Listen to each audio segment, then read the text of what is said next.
Sad.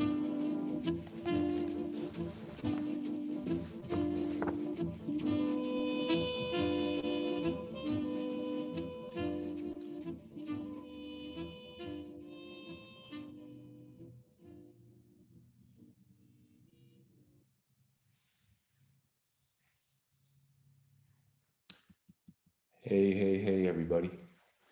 Thanks for being here again today.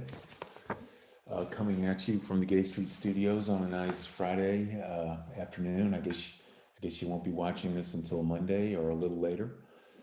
It's a little overcast. It looks like we might avoid some rain. I don't know. It rained all last night. I'll be taking my daily walk. My 62-year-old bald skinny white dude walk. My COVID traipse around the neighborhood for about an hour and 10 minutes. A little bit later, and it looks like I might be wearing a hat. I know you're all very interested in this. So, I'll slow down so you can get the details. Well, we were going through that wonderful, haunting Quentin section last time. Today's our Faulkner number 5, so it'll be our last day. Doubtless, we will not get to everything we need to get to in the Quentin chapter. I've asked you to talk about the Jason chapter and the Dilsey chapter in your discussion post. Which you'll continue this weekend. But let's just jump. Let's touch base back where we were, because we'll kind of carry. We use that as a touchstone. So we were. You remember we started the Quentin section on my page 171, and your page roughly 149 if you have that other text. 1 minute she was standing there. Remember that? And we went over a few pages to follow, and we talked about that haunting episode of Quentin remembering he and Caddy lying, remembering him and Caddy lying at the branch, talking about Caddy and her sexual life, essentially, and confronting Quentin's insecurities and lack of confidence and fears and fears which are akin to Benji's fears about Caddy, a function of love, but also limiting, circumscribing. As love always does, to some degree, no matter where it takes place, on which of the social levels it takes place, the domestic, the family, the romantic, the sexual, the professional, friendships, etc. There's an aspect of love that liberates, an aspect of sexuality that satisfies, that brings plenitude, but also an aspect of love, that is the love for the other, that limits, that confines, that fears change, that fears evolution, that fears difference, and how do we balance those? So that, you know, just one of Faulkner's many themes that we've concentrated on. Okay, so now let's just go a couple of pages previous to that page, your page 149, my page 171. Just a couple of pages previous to that. My page 169, your page 147. And I'm just going to read the italicized sections. Now, what's happening here? You see we'll start with, do you see the regular paragraph beginning, if that hamper is in the way? Pardon me, if that hamper is in the way. And then you see the italicized section within that paragraph. Ever do that? Have you ever done that? Okay, we'll start there with the italicized section and just read the italics. But what's happening here is, you see, Quentin is remembering a car ride that he takes with Gerald Bland's mother. And Gerald Bland's mother, you know, from Kentucky, very wealthy, very patrician, very Southern, one of the few Southerners at Harvard. She is driving the boys through the countryside right outside Cambridge. And with them in the car is Shreve Mackenzie, who's essentially Quentin's best friend. And Shreve, I have to take a drink.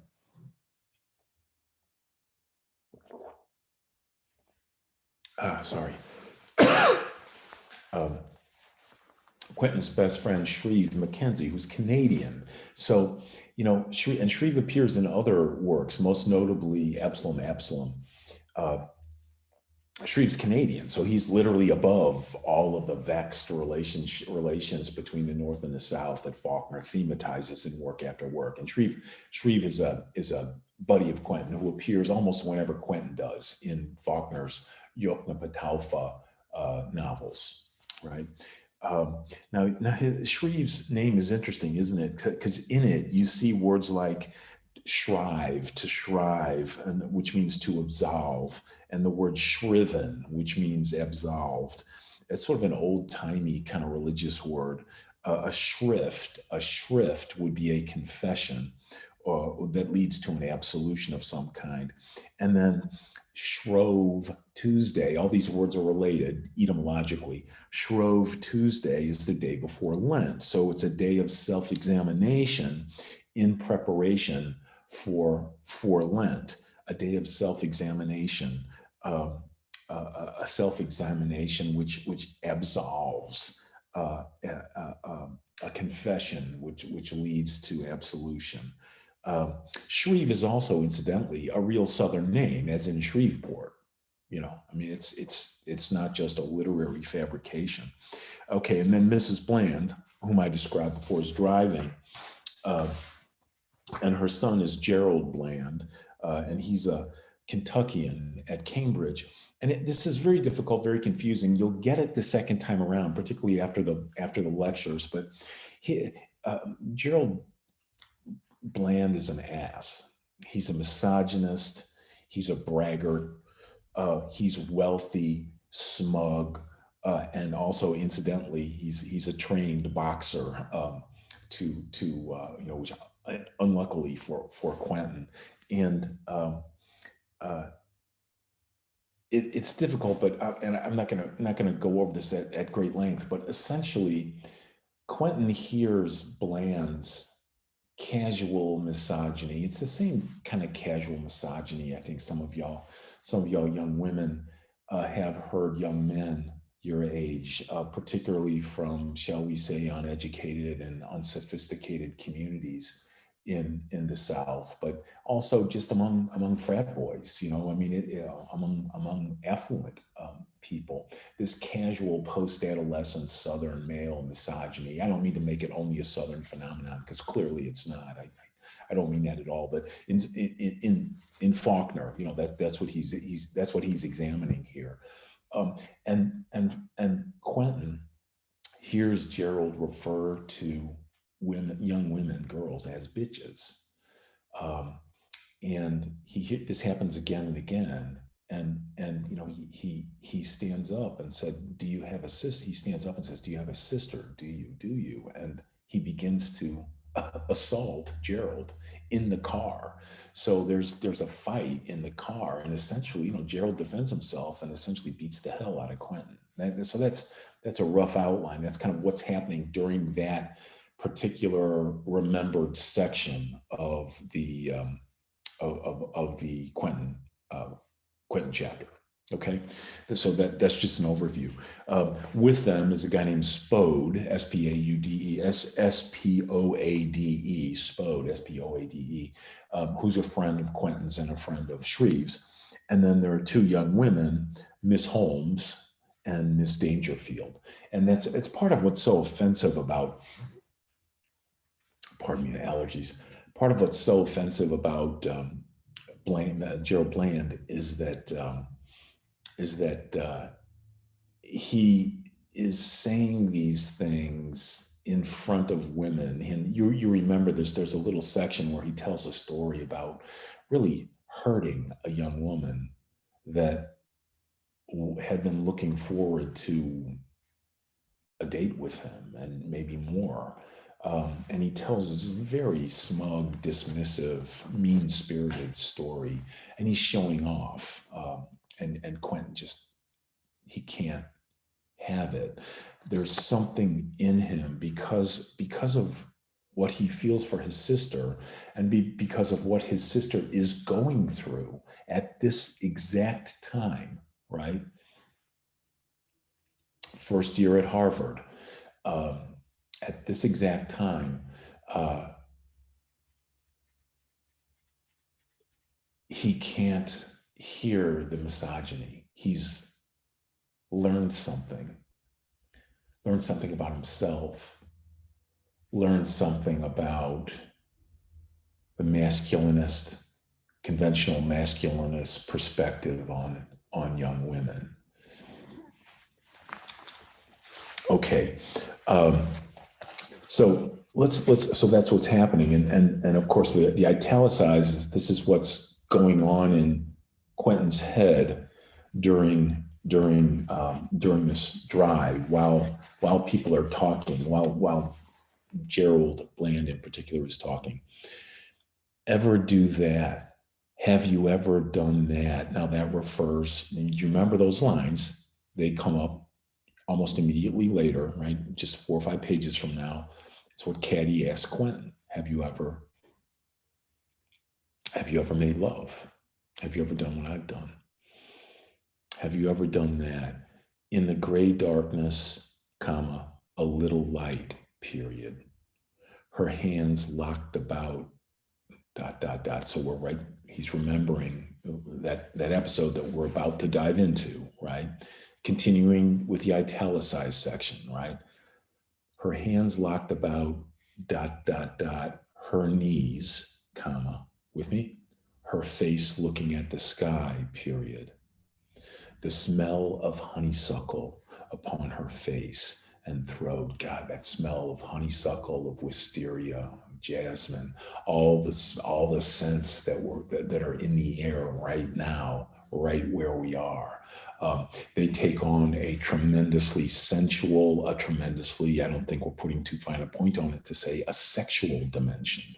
And it's Quentin beginning to feel his sexual desire and seeing sexual desire at work in his younger sister,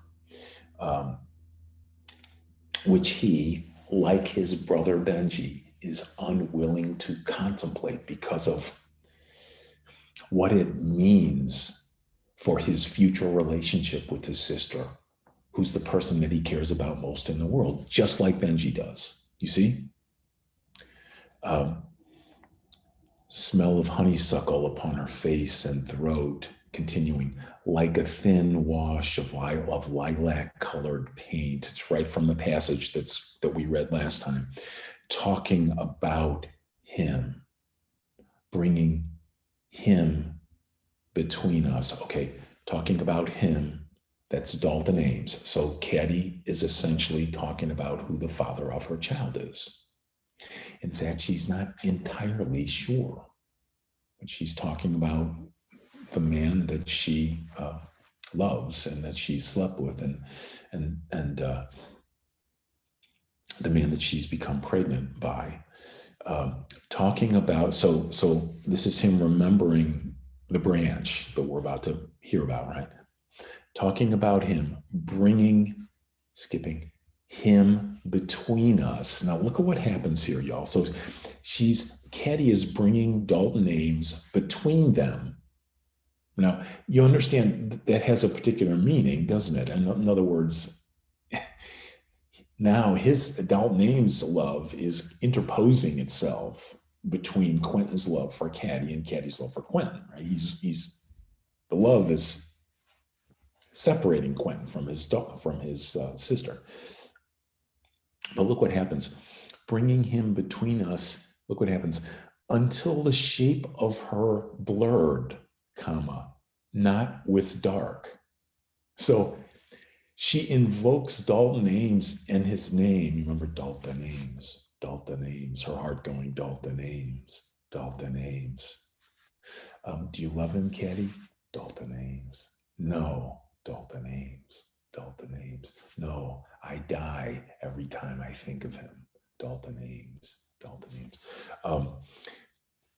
Bringing him between us until the shape of her blurred, comma, not with dark. So as Quentin remembers it, he's sitting next to Caddy at the branch, and there actually is a shape, a shadow created between him and his sister, invoked by the love, sexual love and romantic love, the deeply emotional love, deeply sexual love that Caddy feels for this man. And it literally places a shadow, literally, between himself and his sister. That's how strongly Quentin is imagining Ames along with his sister.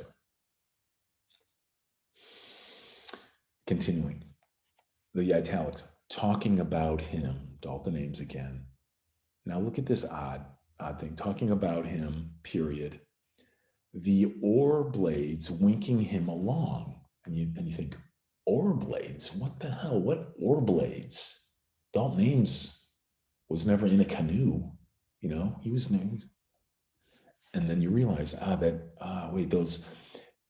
lexical combination, the oar blades winking him along. I remember that somewhere in my, from previous places in the chapter. And you go back in that second reading and you find it, you turn to page 105 in my text, which is 92 in the other text, 105, 92.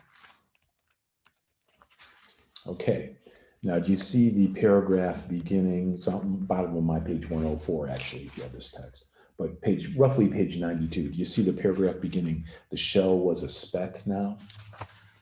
The shell was a speck now? Okay, you guys know what a shell is. It's a type of, it's the type of boat that a crew uses. The kind of boat that the crew uses. And so this is on the Charles River, right outside Harvard. Famously, there are boat races, right? And the Harvard-Yale shell race, like crew race, is a famous event. The shell was a speck now, the oars catching the sun in space glints as if the hull were winking itself along, him along. That person that's being winked along here, I'm not going to read it, but yeah, the previous 2 pages establish it, Gerald Bland. So Quentin happens to see Bland getting ready for crew and practicing out on the Charles River himself. And he's kind of taken by Bland when he first sees him. And you get a sense, I don't get a sense that there's a kind of a homosexual attraction, but there's an attraction. And it seems like upon his first experience of Bland, it's almost as though Quentin, he says, just on the previous page, I'm not going to read the whole thing. Ever since then, ever since he saw Bland for the first time, ever since then, I've believed that God is not only a gentleman and a sport, he is a Kentuckian too. So he's blown away by Bland's sophistication, his manner, his wealth, his whole way of being, right? And that's why he reacts so vehemently with such disappointment and such anger, such resentment when he hears Bland uttering these casual misogynist uh, stories later on, in the car with his mother, right? Because Bland was the kind of guy that he would have wanted to bring home to meet Caddy when he first saw Bland, right? Okay, so winking him along, and then, did you ever have a sister, right? And that's the phrase that Quentin utters when he hears Gerald Bland referring to, look at the next line, no, but they're all bitches. Did you ever have a sister? So that he's, in his mind, he's toggling back and forth between what Bland said and what he said. Did you ever have a sister? 1 minute she was, okay, boom. So there's the reference to Caddy, right? In the episode at the branch that we just read yesterday, and that's coming up, in about 65 pages. Okay, so there's Faulkner embedding specific lines from different specific episodes in order to invoke them, in order to anticipate them, and I think above all, in order to represent, I'm just going to use that word, but what I'd really like to say is in order to present, not represent, but present the mode in which human consciousness works. That associative mode that juxtaposes episode by episode by episode in a fairly disordered way in our consciousness. And consciousness and this happens because there are linkages among these episodes, do you see? But apparently, on the surface, you don't get what the linkages are. But if you read carefully, particularly second time around, the linkages emerge. And you can see each of these lines taken from different episodes all are there for a reason, because they represent presentationally Quentin's consciousness at work, Quentin's consciousness under pressure. It's a pressure that will drive him to suicide. And we'll talk about other dimensions of that pressure today. So not bitch. Period. 1 minute she stood in the door. You remember that? That's 1 minute. Okay.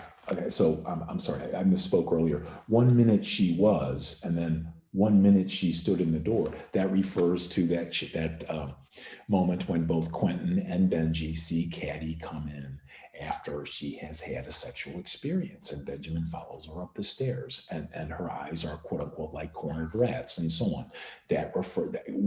Faulkner used that phrase, right? And then Dalton Ames, and then Dalton shirts. You see the association? Dalton shirts. Dalton was the name of it was an important shirt manufacturer all the way up until the Reagan administration, when all the jobs went overseas, because it became so much easier for manufacturers to leave America and go to the Pacific Rim and set up manufacturing there. As far as I know, I think at this particular moment in American industry, not a single shirt is being made in America. The actual making of the shirt, they're designed here and they have American labels or English labels, but they are not made here anymore. And there were no penalties for industries that took their factories elsewhere. Another story altogether. Okay, so back to page 169 in the italicized section, talking about him, the oar blades winking him along, winking, the cap made for motoring in England. Now, go to the previous page, it's on my page 168, your page 146 perhaps. You see the paragraph beginning, "You'd have let us sit there waiting, I don't know how long." Now just go into that paragraph about 7 or 8 lines. "His arms were folded and he glared straight ahead past Gerald's cab. It was a cab for motoring in England. Mrs. Bland said so." Okay, so what's happening here is Quentin is fusing Gerald Bland and Dalton Ames in his consciousness. They've become kind of the same symbolic figure, and you can make that work for yourselves. However, I think that's gonna be I think we're gonna understand that fusion, in that confusion in Quentin's imagination, in Quentin's consciousness, in different ways. We'll understand that in different ways, but let's make sense of it in our different ways, and for me, I think he sees those two figures as similarly threatening through their different desires for women and their different attitudes toward women and their different attractive forms of attractiveness to women. They represent threats to what the authenticity of his love for Caddy, which is an important word here for Quentin. It is a pure love. It is an idealist love. You see, it's not a sexual love. It's a pure love. It's an idealist love. It's a brother's love. And he's having a great deal of difficulty seeing, the mud on Caddy's drawers. That is the fact that Caddy, as well as all women, as well as all men, no matter where you are on the beautiful spectrum of gender and sexual desire, we all feel it, and we all make mistakes in pursuing it, don't we? And sometimes the mistake we make is not pursuing it.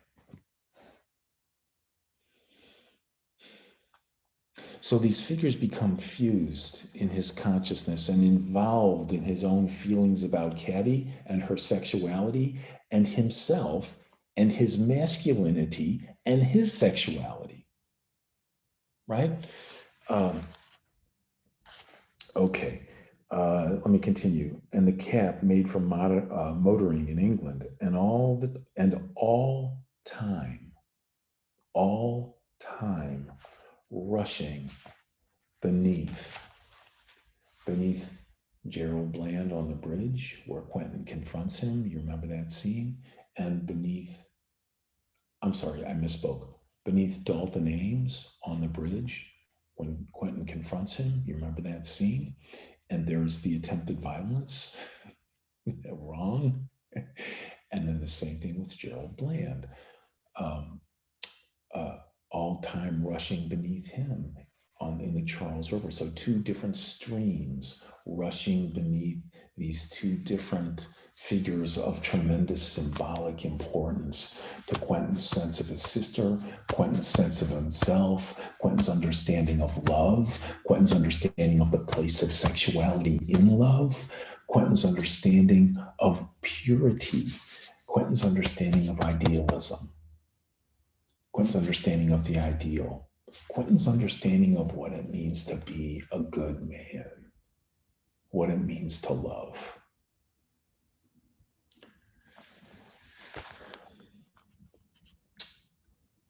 And they two blurred within the other.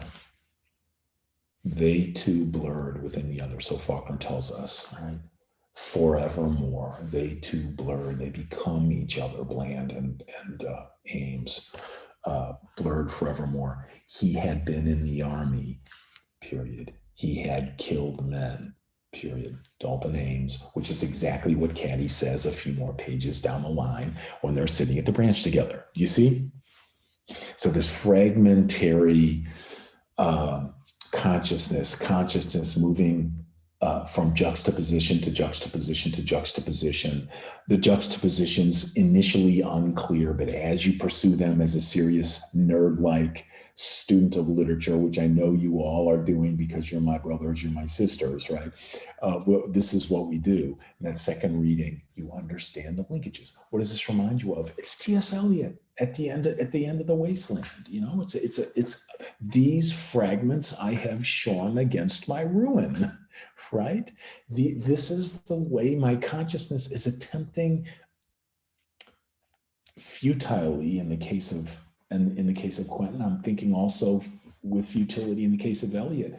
These are the fragments I have shorn against my ruin. These are the fragments with which I am attempting to construe order and meaning for myself.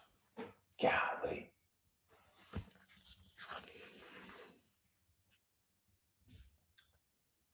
With one hand, continuing the italics, with one hand he could lift her to his shoulders. Now he's imagining himself picking Caddy up. With one hand he could lift her to her shoulders and run with her, running. In other words, running, trying to get away, and then running, comma, the beast with two backs, and she blurred in the winking oars. So here we have, Quentin imagining himself running, taking Caddy away from the. We see other references to this running, this idea of escaping with Caddy. We'll get to that, I hope, today if we have time.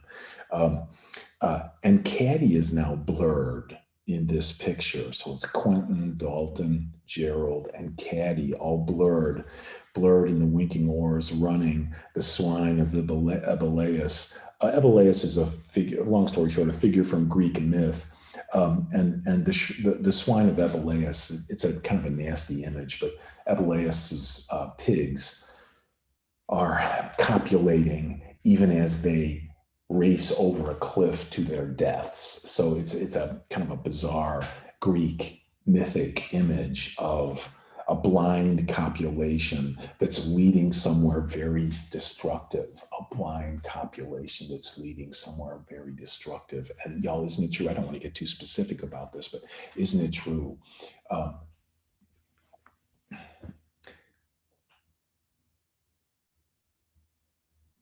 We've been there.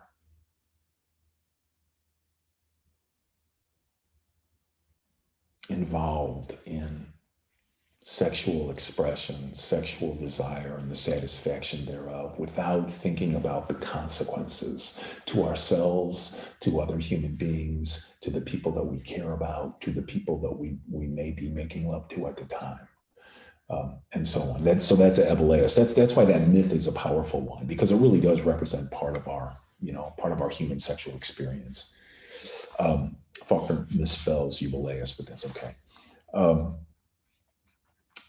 And you see, running, the swine of Eubuleus, running, comma, coupled within. I think he's referring to the lot of them, all coupled within, and then how many, Caddy. So that's Quentin at the branch asking Caddy how many men she slept with. Caddy replies, continuing the italics, I don't know, period. Too many, period. There was something terrible in me, period.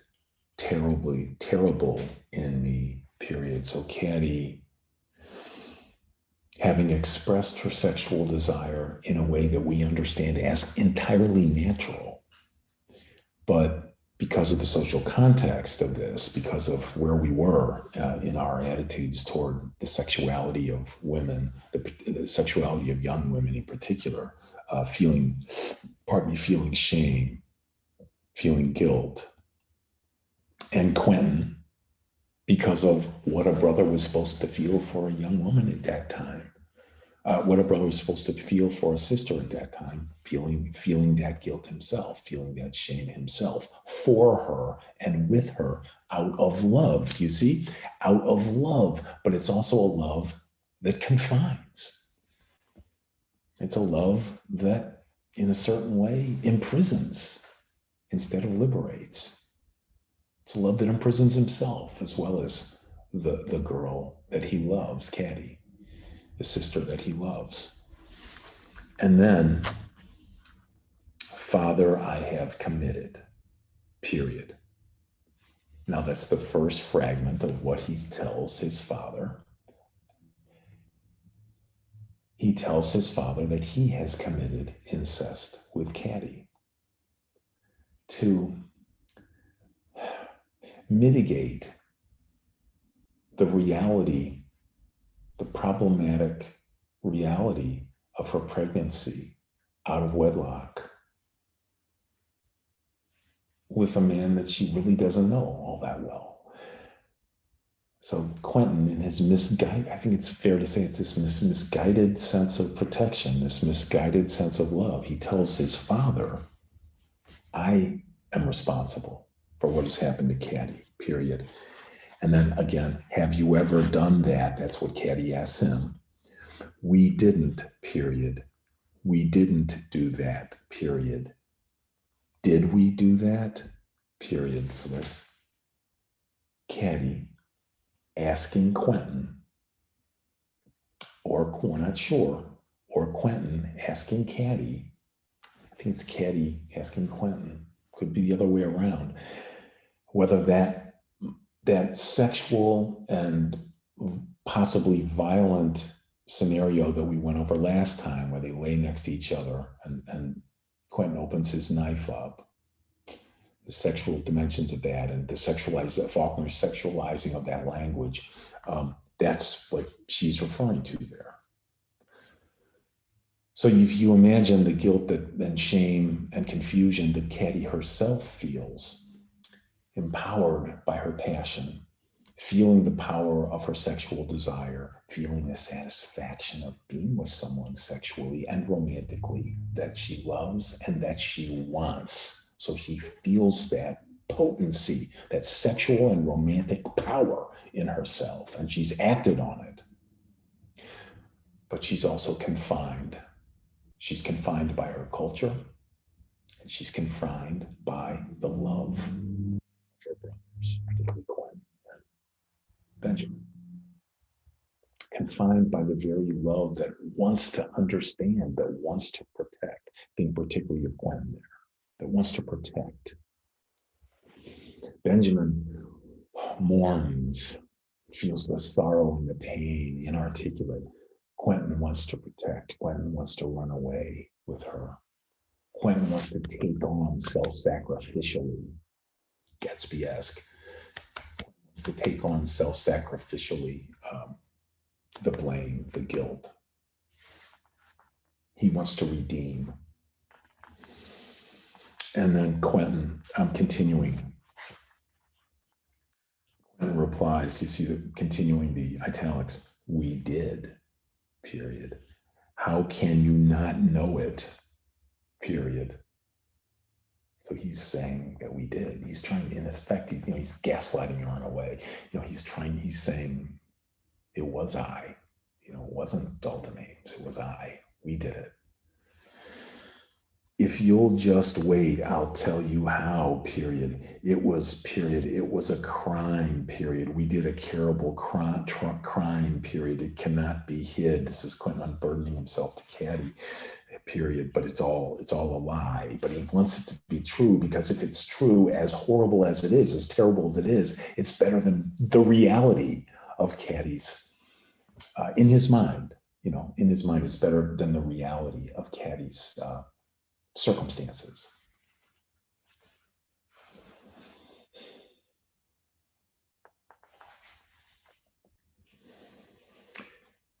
It cannot be hid, period. You think it can, comma, but wait. And then Caddy says, poor Quentin, period. You've never done that, have you? We recognize that. And I'll tell you how it was, Quentin says, period. Now here we go. I'll tell Father. Then, and here's his logic, it'll have to be because you love Father, period. In other words, Caddy, your love for Father will allow me to tell him this, because it will be better for Father to hear that we did this than that you did that with him, resulting in the pregnancy. You see, Quentin is fighting through these conflicting vectors in himself: truth and falsity, love and anger, guilt and freedom.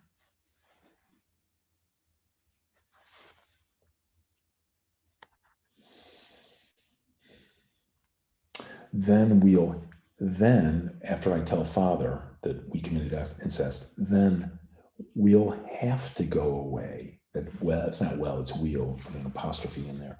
We'll have to go away amid the pointing of the culture of society and the horror, the clean flame, Dante-esque image, that is the flame that will purify.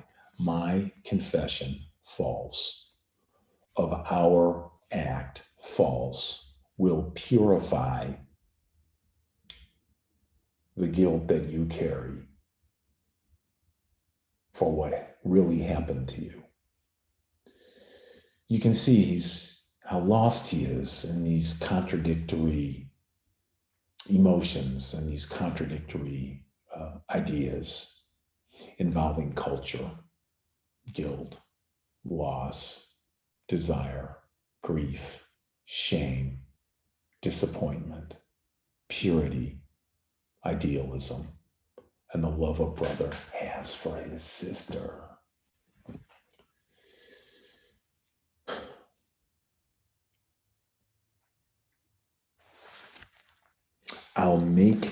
Quentin says, I'll make you say we did, period. I'm stronger than you, period. I'll make you know we did, period. You thought it was just them, but it was me, period. Listen, I fooled you all the time, period. It was me, period. You thought I was in the house where that damn honeysuckle, trying not to think. I said, this is Quentin, knowing that Caddy is with someone outside in the spring on the swing, just where Benji was. Do you remember the condoms that Luster finds? That's Miss Quentin later. But it's that the sight of desire, you see? The lilac shadows, the wisteria, the jasmine, the honeysuckle, the spring, where, the world is sex. I mean, the flowers are sex, the birds are sex, the bees are sex. We're walking through it now.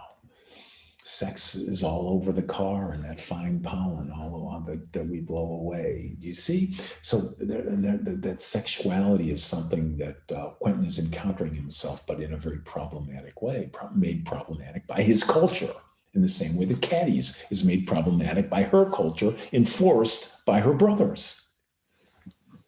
You see? Let me check the time.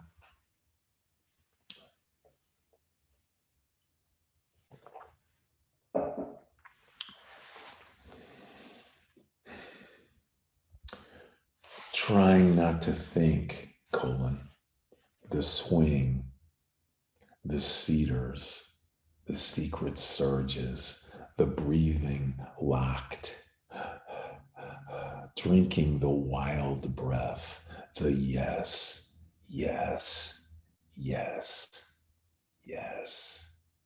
Those three yeses, right from the end of the Molly section of Joyce's great book, Ulysses, when Molly's making love and coming to orgasm. And the implication is Quentin overheard the yeses among the cedars from the swing, with the wisteria covering him like water.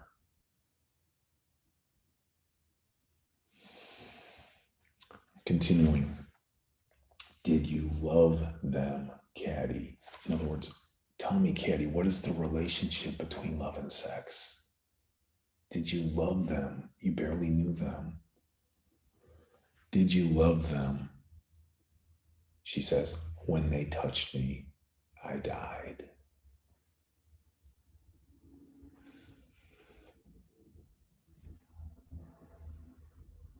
And it speaks to us, doesn't it? It speaks to our own sense of our own sexuality very powerfully. Where's the line? Where's the relationship? between desire, sexual desire, animal desire, and the love that we bear for another person. Where does one become the other? What do we do with our desire? How do we enact our sexuality responsibly? Don't look at me for answers. I'm just an English professor. You know, I do make the big money, but those are the answers I don't have.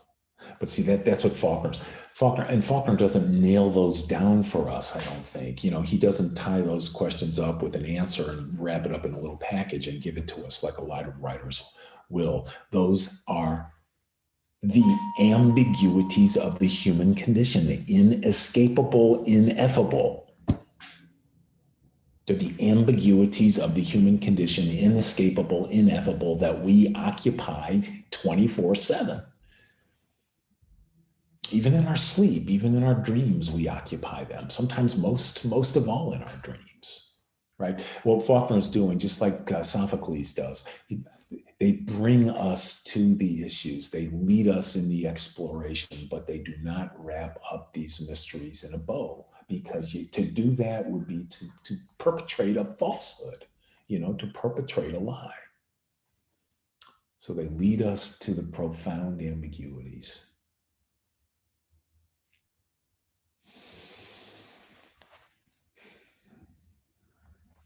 Okay. And then, you know, look at the next paragraph. 1 minute she was standing there, and then we said, you know, we've heard the echoes anticipating this moment, a moment which we've already seen through Benjamin's point of view at the end of the previous, at the end of the previous chapter. Okay, now jump then to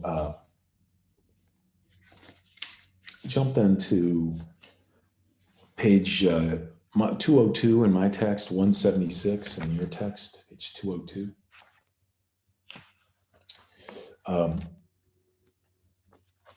Yeah, this is page 202 in my text, 176 in your text. Take a drink here.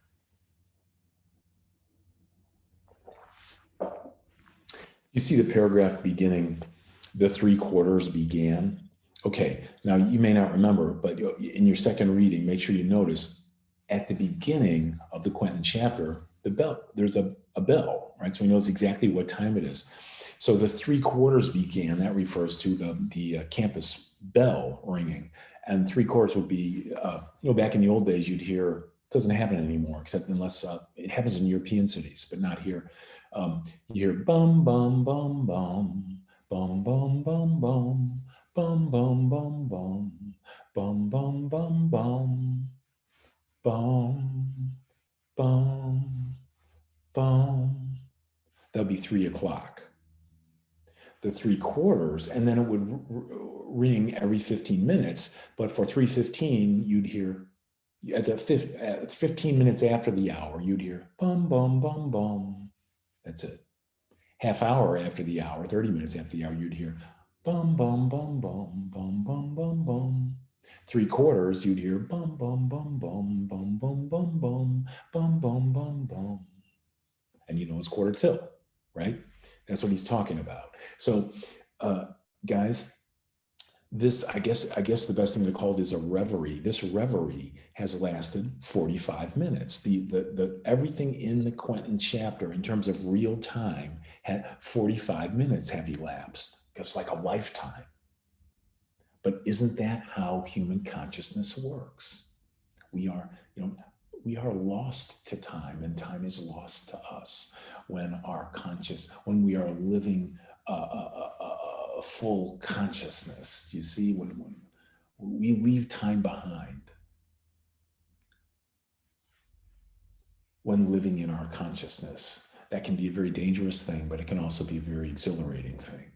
At our greatest moments of human plenitude, sexual plenitude, emotional plenitude, we leave time behind, don't we?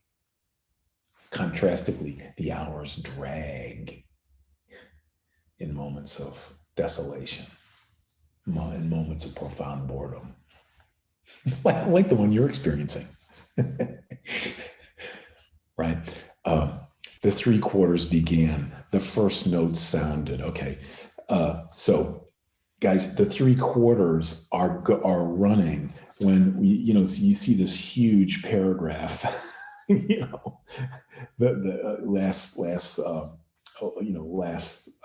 one, two, three full pages, one paragraph, and then you see the last note sounded. So that this is the next 3 pages take place in that from boom, boom, boom, boom.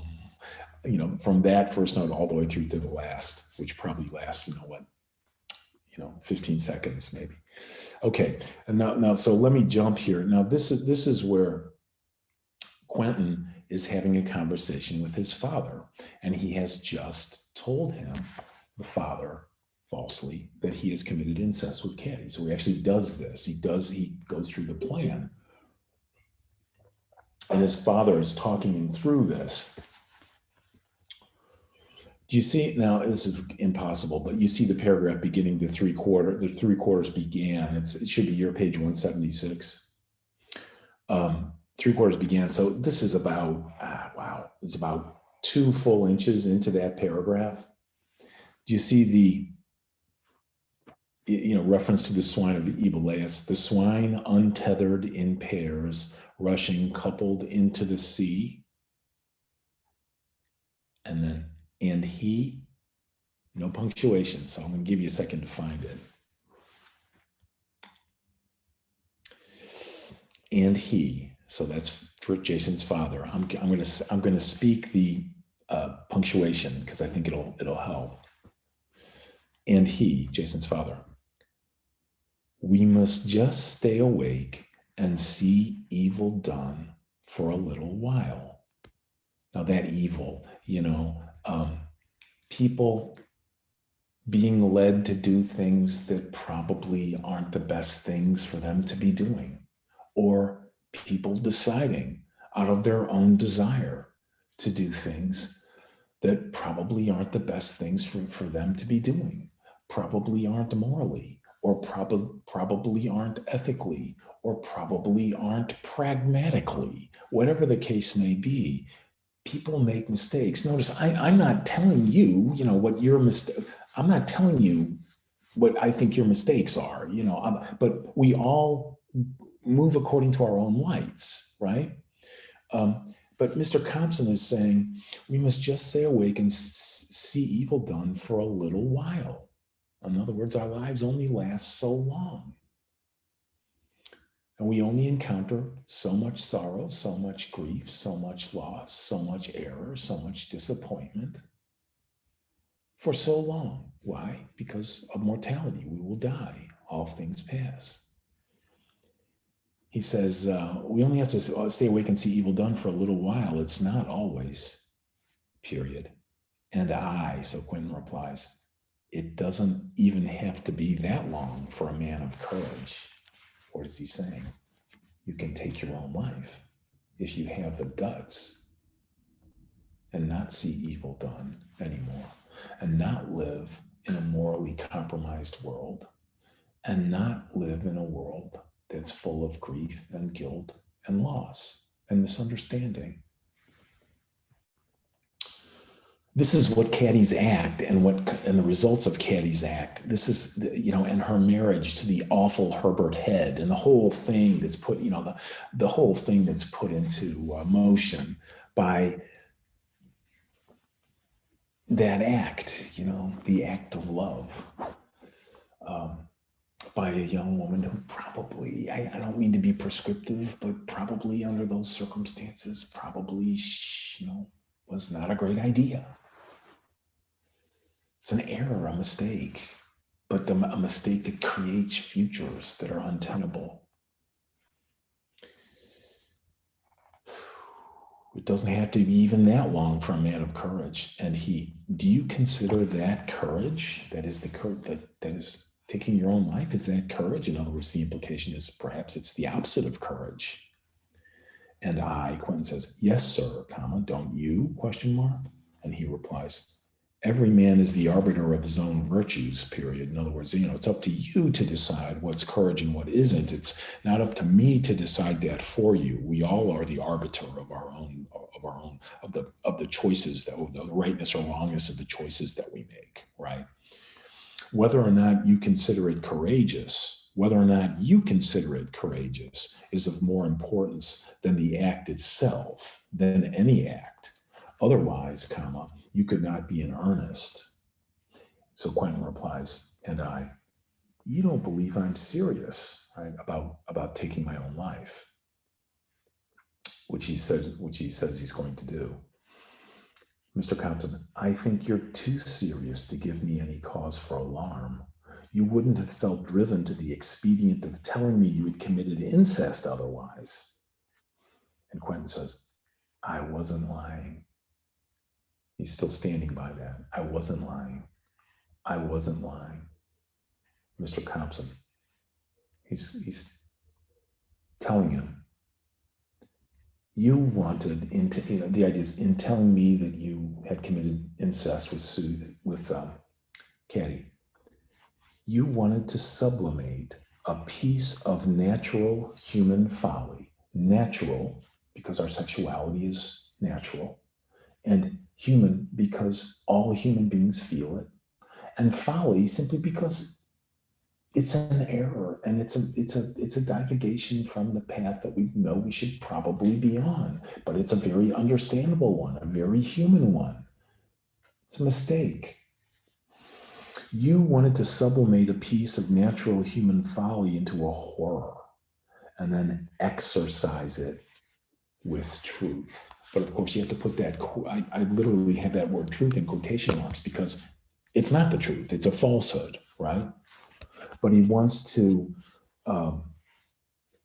elevate somehow and then exorcise that that mistake by making it bigger than it was. And Quentin says, it was to isolate her out of the lad. So, in effect, he's admitting that it was checking our time here. He's admitting the untruth here. You wanted to sublimate a piece of natural human folly into a horror and exercise it with truth. That's what you wanted to do. That's why you told me what you told me. And then he admits it was to isolate her out of the loud world so that the loud world, would have to flee us. It would have to leave us because of the shame, right? Because of the degradation of the act of incest, right? The social stigma of that act. The world would have to flee us of necessity, and then the sound of it would be as though it had never been. In other words, if the world would leave us, it wouldn't matter what the reality was. And then Mr. Compton, did you try to make her do it? So he's asking, did you actually attempt to make this real so it wouldn't be a lie that you told me? Gwen says, I was afraid to, period. I was afraid she might, comma, and then it wouldn't have done any good. But if I could tell, so I was afraid she might. In other words, she is a creature of her desire. The desire is strong in her. And the circumstances were extreme. She felt them as extreme, just as I was feeling them as extreme. I was afraid that had I insisted, she would have. But if I could tell you we did commit incest, it would have been so, comma. In other words, it was the telling that was going to create the reality. It's the telling, the narrativizing that was important. And then the others wouldn't be so. So in other words, by him lying about his sexual contact with his sister, that would somehow erase the others. He would take onto his shoulders, he would bear the burden of that shame. And that would erase the true shame of the others in his mind. he imagined. And in the mind of his father, he imagined wrongly. And then the world would roar away, period. And then Mr. Compson, and now this other, he's talking about the Quentin saying he's going to kill himself. And now this other, period. You're not lying now either, but you're still blind to what is in yourself, to that part of general truth, the sequence of natural events and their causes, comma, which shadows every man's brow, comma, even Benji's. You are not thinking of finitude, semicolon. You are contemplating an apotheosis in which a temporary state of mind, loss, grief, anger, shame, compassion. You're contemplating an apotheosis in which a temporary state of mind, the state of mind that you're inhabiting right now, that's inhabiting you right now, Quentin, will become symmetrical above the flesh and aware both of itself and of the flesh. It will not quite discard. You will not even be dead. So what Mr. Compson is saying is that by telling me that you're going to kill yourself, the act of suicide would be an attempt to apotheosis, to make a god, to make a myth of yourself and what you feel that you're standing for or standing against by committing that act. You want to make yourself into a symbol, into a myth, into a god that represents the values that you're bringing to bear here. But look what Quentin fixates on. And I, temporary. Okay. Quentin can't encounter that word temporary. He can't hear that. And you'll notice, I'm going to stop here, but you'll notice he reiterates the word temporary, because he doesn't want to live in a world in which what he's feeling, the grief, the guilt, the loss, the compassion, the urge to self-sacrifice, the desire to save the person he feels he needs to save, the only way he believes he can save her, right? In his misguided idealist adolescence. He can't live in a world in which those feelings which are core to his identity at this moment are temporary.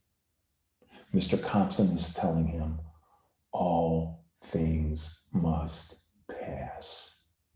All things will pass. It's Ecclesiastes. All things must pass. What you're feeling will eventually fade.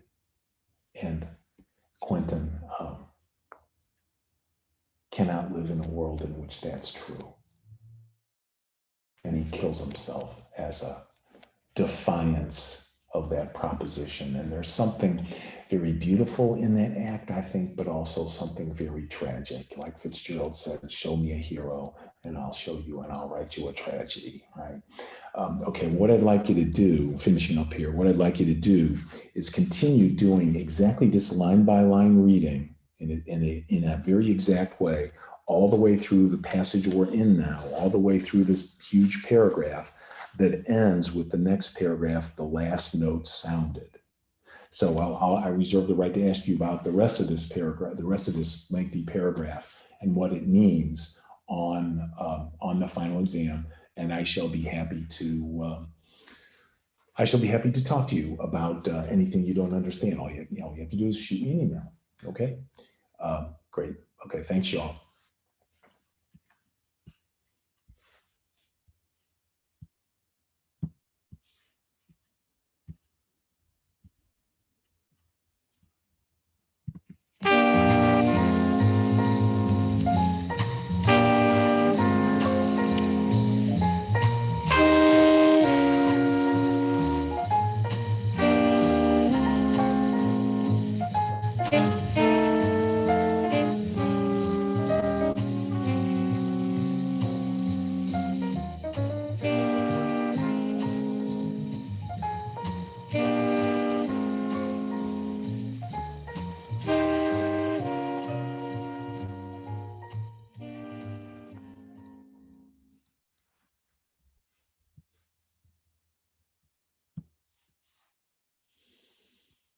Mhm.